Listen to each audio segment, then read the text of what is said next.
आणि त्यांना आपण यवन म्हणतो किंवा ग्रीक म्हणतो.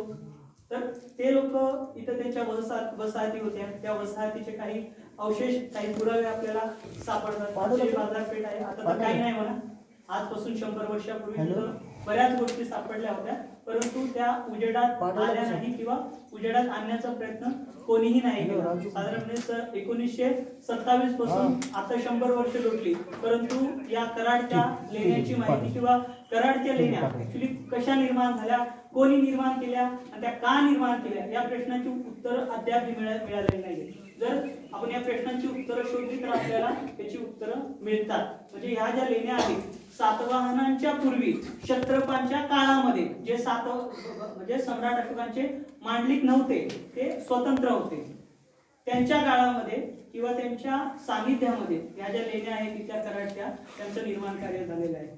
जर आपण याचा अभ्यास घेतला तर ज्यावेळेस सम्राट अशोकाच्या कालखंडामध्ये तिसरी धम्मसंगीती भरवण्यात आली. तिसरी धम्मसंगीती संपन्न झालेल्या नंतर सम्राट अशोकाने, आपल्याला माहिती आहे, वेगवेगळ्या ठिकाणी त्यांचे महामात्र किंवा धम्म प्रचारक जे आहेत ते धम्माचा प्रचार प्रसार करण्यासाठी त्यांनी पाठवले होते.